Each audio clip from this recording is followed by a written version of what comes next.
Permisi, Assalamualaikum. Waalaikumsalam, sebentar. Oh, ini Mbaknya yang mau kejadian konseling sama saya ya? Iya betul Kak. Oh, Mbak Rani. Ayo silahkan duduk Mbak. Ya, terima kasih. Mari duduk. Nah, gimana Mbak perjalanannya tadi ke sini? Alhamdulillah lancar aja nih Kak, nggak macet. Oh, naik apa? Saya naik motor sendiri sih Kak dari sini ke sini. Oh, tadi dari rumah ke sini jauh ya dari tempat rumah? Lumayan sih, tapi karena jalannya nggak macet jadi ya lancar-lancar aja. Oh, alhamdulillah. Nah, sekarang kabar Mbaknya gimana? Alhamdulillah hari ini aku happy-happy aja sih Kak. Terus kesibukan sekarang nih sedang apa Mbak? Mungkin aku kuliah aja, sama ya kalau di rumah beres-beres, masak-masak gitu aja sih keseharian. Oh iya. Nah, ini kan mau konseling ya. Sebelumnya saya izin nanya nih Mbak. Mbak pernah konseling nggak sebelum ini? Belum sih, mungkin yang hari ini tuh pertama kali saya konseling, karena yang sebelum-sebelumnya saya tuh cuma lihat-lihat aja di internet, kok kayaknya tertarik gitu, jadinya saya mencoba memberanikan diri buat konseling. Oh, berarti sudah sempat cari tahu ya di internet tuh seperti apa. Terus yang dari dapat dari internet, setahu Mbak nih, sepaham Mbak nih, konseling itu kegiatan seperti apa? Mungkin kayak konsultasi gitu kan tentang masalah atau yang lagi yang dihadapin atau yang sebelum-sebelumnya udah dihadapin gitu, terus curhat-curhat biar dapet penyelesaiannya gitu sih Kak, aku baca-bacanya. Oh begitu, agak ya benar sih Mbak ya. Jadi konseling itu adalah proses kegiatan atau proses bantuan untuk konseling. Kalau dari sini tuh konselingnya tuh Mbak gitu. Nah kalau saya ini sebagai konselor buat membantu Mbak nih secara bertahap nih gitu untuk menyelesaikan permasalahan yang perlu diselesaikan gitu. Mengerti? Oke, jadi konseling ini punya empat asas, yaitu asas kerahasiaan. Dan di sini tuh saya berani menjamin kalau cerita-cerita atau data-data Mbak yang berikan di sini itu bakal aman di sini. Cuma kita bertiga aja yang tahu. Cuma Mbak, saya, sama Tuhan yang tahu. Nah, itu yang kedua itu ada asas keterbukaan, di mana Mbak tuh bisa bebas cerita apa aja sama saya, nggak usah malu-malu ya Mbak ya, gitu. Nah, terus yang ketiga ada namanya itu asas kesukarelaan, di mana Mbak sukarela kesini tanpa ada paksaan dari orang lain. Saya mau mastiin aja nih Mbak kesini ada paksaan gitu nggak dari orang? Enggak sih, kalau aku karena datang ke sini tuh atas kemauan aku sendiri, karena aku mau coba konsultasi. Aman ya berarti. Nah, lanjut ya Mbak ya. Terus yang keempat ini ada asas normatif, di mana konseling ini kegiatannya itu akan berjalan sesuai norma-norma yang berlaku gitu.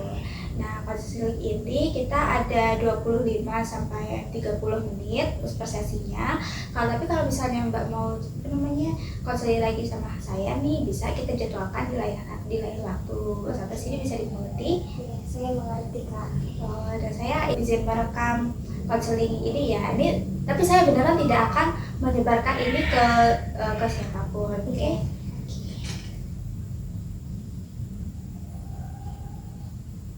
Nah, sudah. Terima kasih Mbak atas ketersediaannya buat ini ya, izin merekamnya ya gitu. Nah, di sini kita bisa langsung mulai aja nih ya Mbak ya. Langsung aja Mbak, boleh cerita kok sama saya sekarang gitu. Selamat cerita. Oke. Makasih ya Kak, aku udah mungkin diterima baik di sini, terus nyaman gitu ya.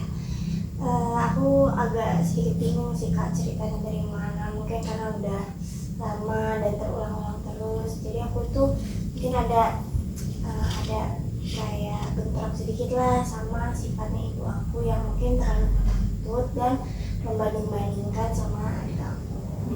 Jadi sebelumnya aku tuh 4 bersaudara nih Kak. Aku anak kedua dan aku punya abang mungkin nggak terlalu jauh dari aku.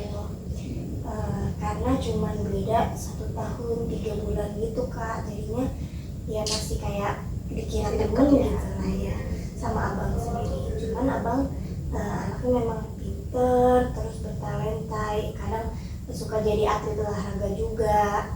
Jadi kalau di sekolah itu ya abang tuh suka ikut lomba-lomba mungkin volley atau futsal gitu, yang dapat juara gitulah kak.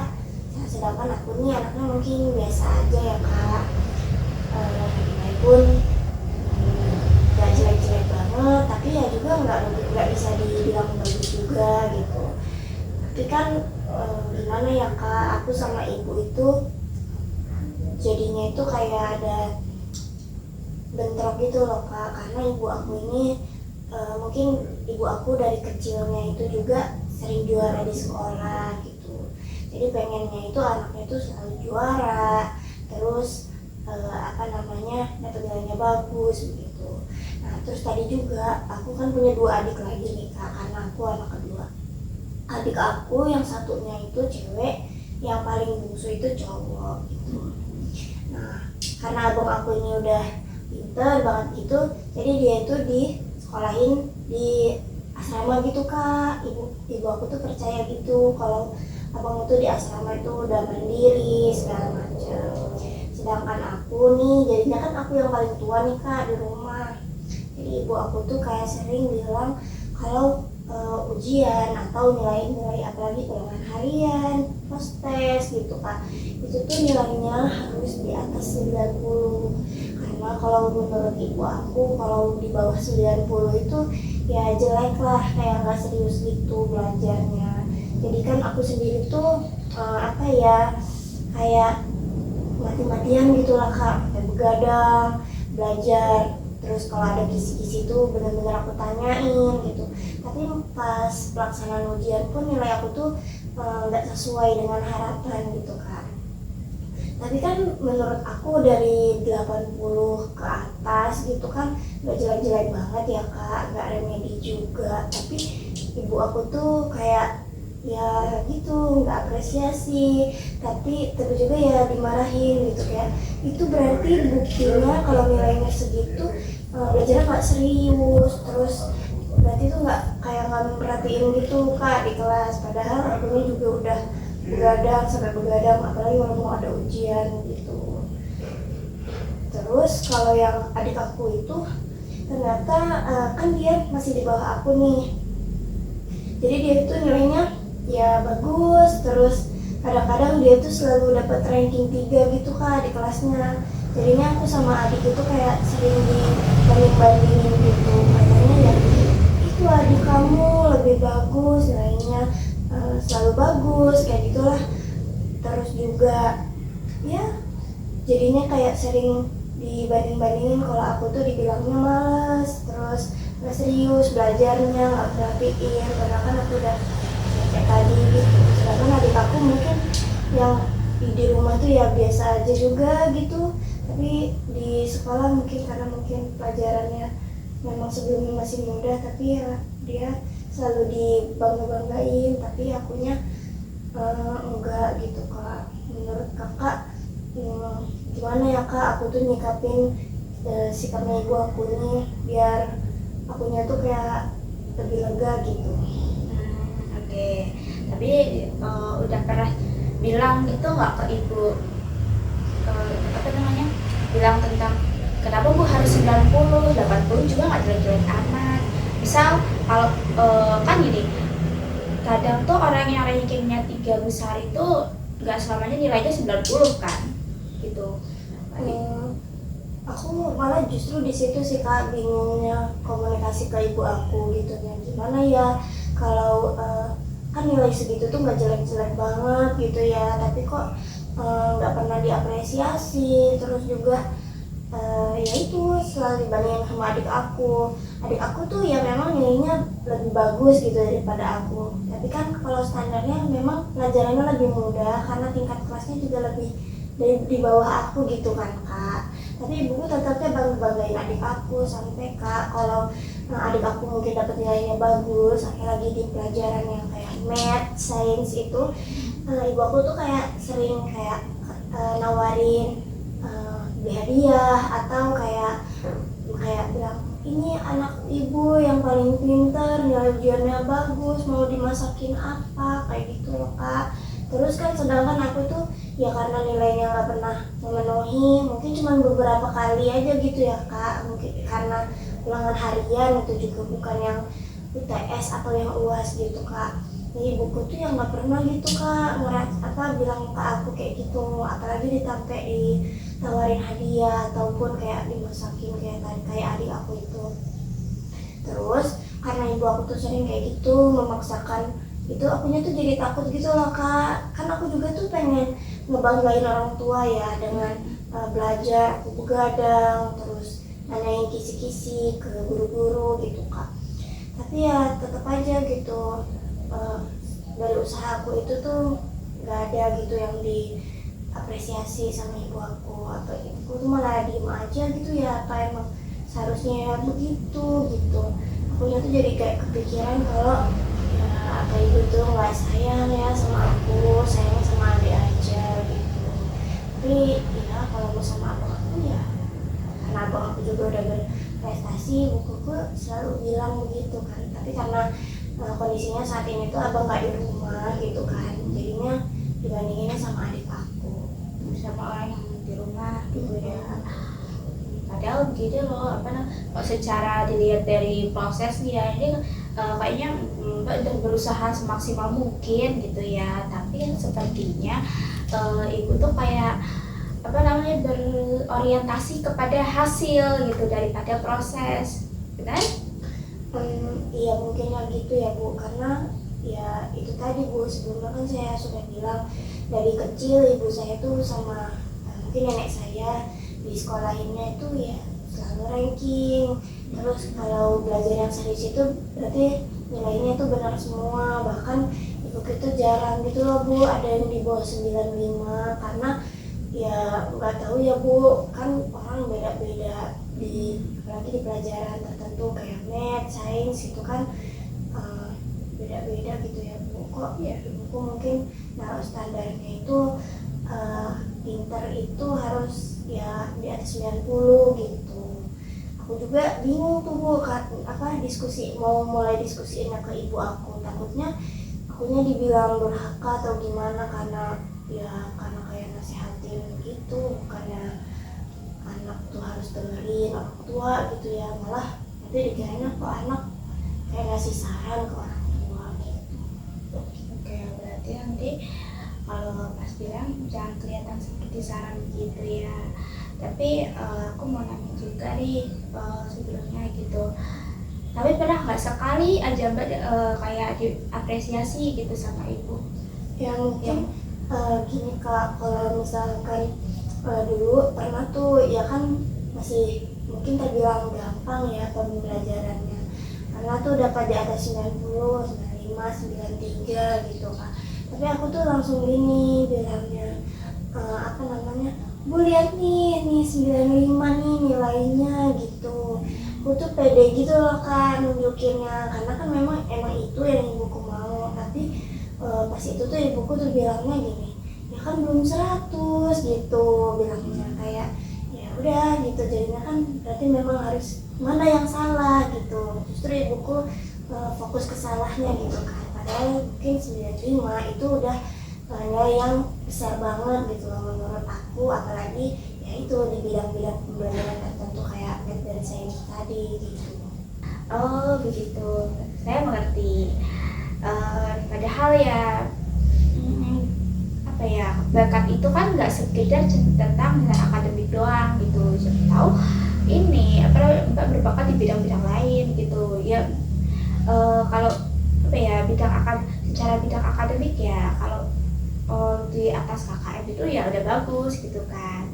Tapi kalau saya lihat nih dari ceritanya Mbak, kalau Mbak ini orangnya itu tipe kan orang pekerja keras gitu yang mau memenuhi ekspektasi orang tua gitu kan, benar? Iya karena kan ya saya mau ibu saya tuh banggain saya juga gitu kak, kan biar lagi sampai ditawarin hadiah gitu kan. Kalau anak dari pandangan anak nih kak, saya sih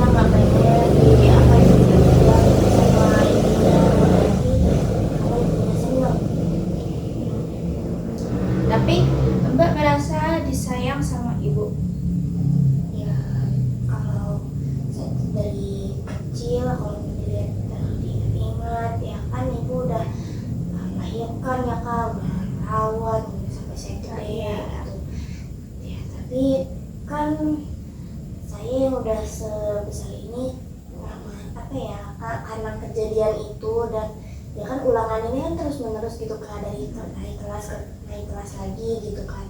Ya saya merasa itu ya ibu saya kayak kurang gitu sayangnya sama saya, apa karena udah terbagi dengan adik-adik kayak gitu.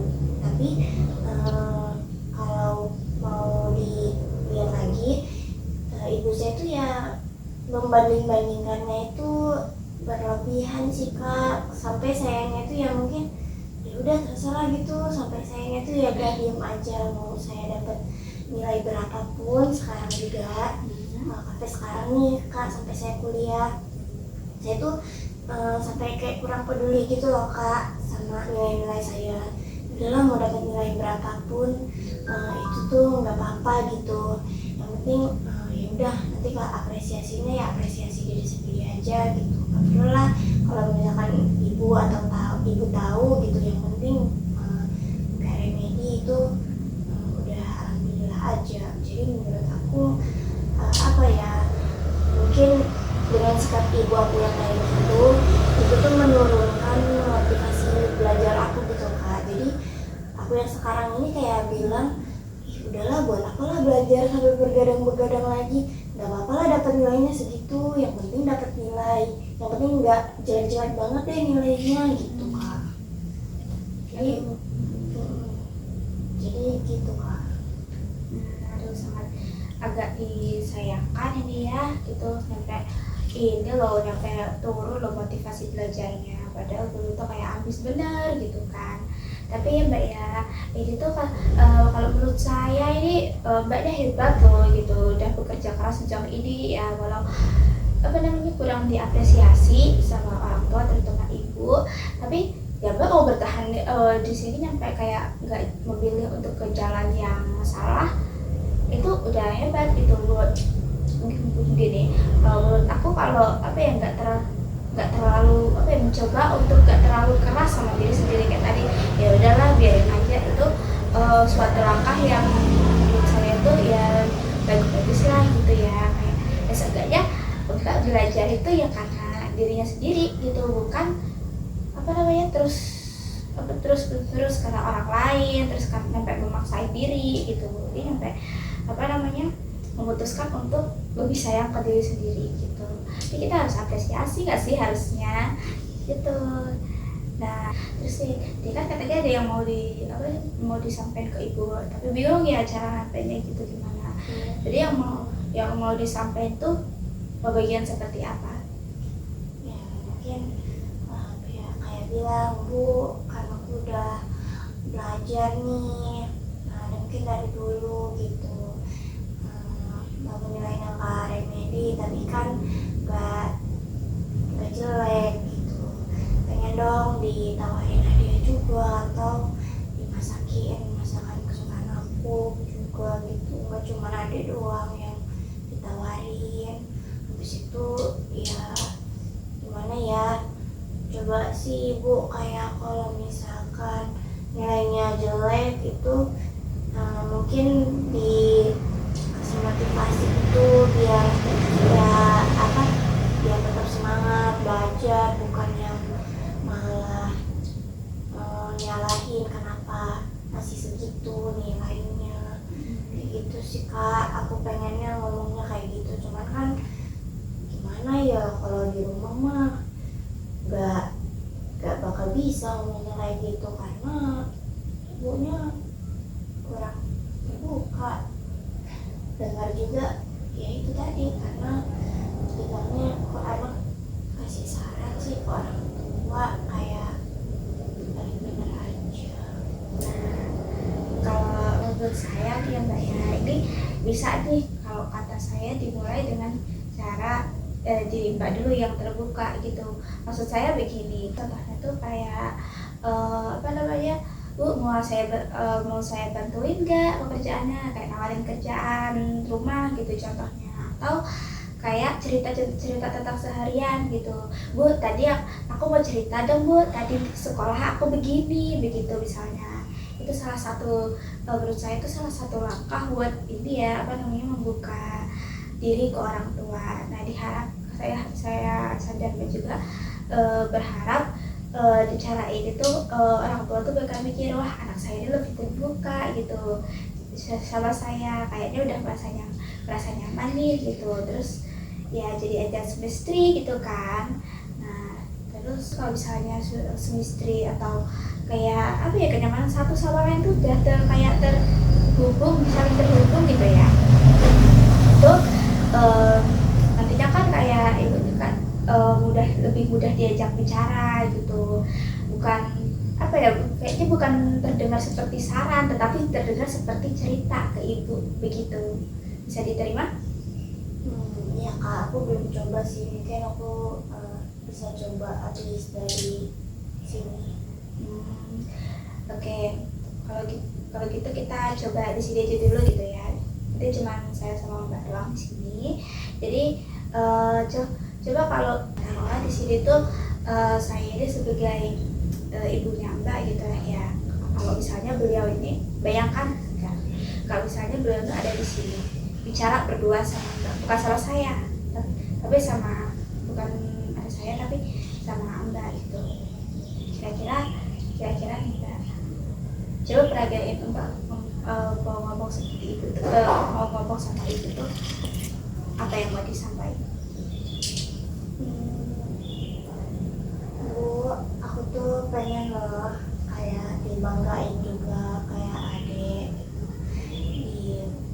Dipuji lah anak pinter, anak ibu yang pinter, yang membanggakan, tapi nilainya bagus gitu. Udah gitu ditawarin hadiah juga, terus dimasakin juga gitu. Aku tuh juga aku juga bukan yang gak belajar gitu loh Bu, kan ibu tahu aku begadang, aku belajar, terus nambah les juga kan sore-sore, dan aku belajar kelompok sama teman-teman aku. Tapi ibu kayak ya walaupun nilainya segitu gak remet dan gak jelek, tapi ibu tetap diem aja gitu sama akunya. Aku tuh pengen juga gitu kayak adek kan, aku sama-sama anak ibu juga gitu kan, bukan cuma adek doang yang anak ibu gitu.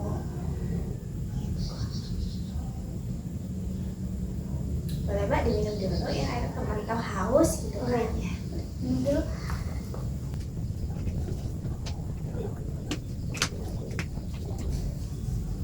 Kita lanjutin ya gitu.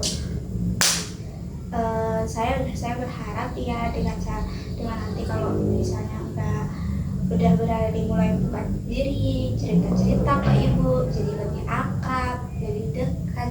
Saya harapnya itu Mbak tuh udah mulai berani nyampain perasaan Mbak itu.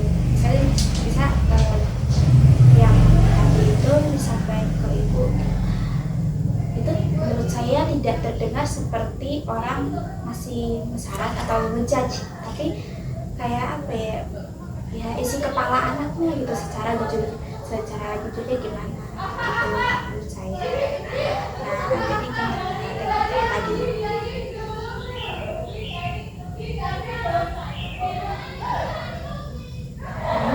itu belum.